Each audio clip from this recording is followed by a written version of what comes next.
This section looks at factorizing using grouping, and it can be used for expressions where you can group two or three together. So it can contain four terms, which is not a quadratic or doesn't always have to be a quadratic.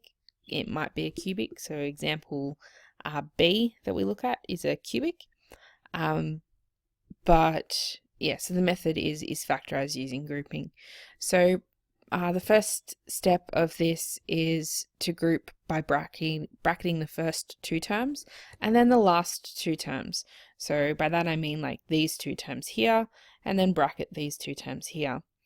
Then you need to factorize each of these brackets. It's very similar to the AC method where you split that middle term and then factorize the first two and the last two. Yeah, you're just doing that, factorize the first two and the last two. So the middle term's almost kind of split for you. The note there says that if you can't get the same bracket remaining, then you do need to regroup your terms. By that, I sort of mean you can change your order. So I've got mn minus 5m plus 4n minus 20. Nothing says that I can't do mn plus 4n minus 5m minus 20. So you can change the order as you wish. So if you can't get the same bracket remaining when you factorize, then you do need to go back and do step 1 and step 2 again after rearranging this. So switch your middle two terms and see what happens. Or even move your last term so it's at the front, or etc. You're just trying to get that same bracket. Then you need to factorize by taking out the common bracket, so same as the AC method, and then check it by expanding. Alrighty, examples. So this first example, mn minus 5m plus 4n minus 20. So step 1, group the first two terms. Step 2, group the last two terms. So we've grouped, and we're now up to factorizing each of these. So we're aiming for the same bracket. So first one, I can pull out m as my common factor, leaving n minus 5. And the second one, I'm going to pull out 4, which again leaves me n minus 5. So this is like our second last step for AC method.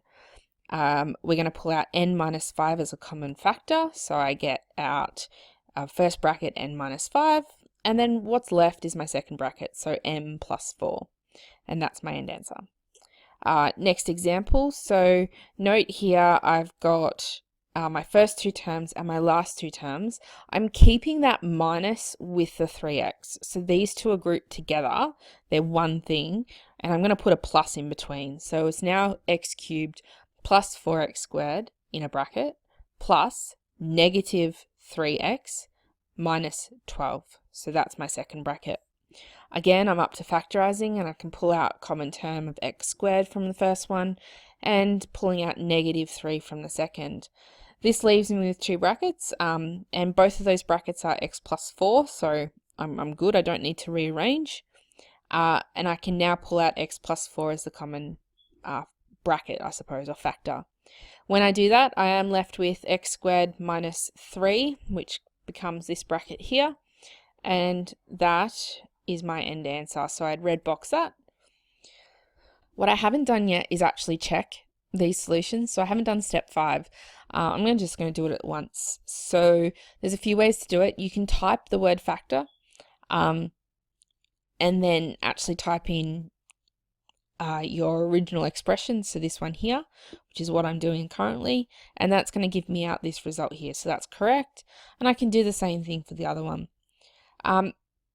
Alternatively, I could have expanded these. That would work. And if I was to expand them, what you would find is that I'd get back out this first term here. And again, if I expanded this one, I'd get out this first term. So two options. I did type it in, but remember you can always go through menu algebra.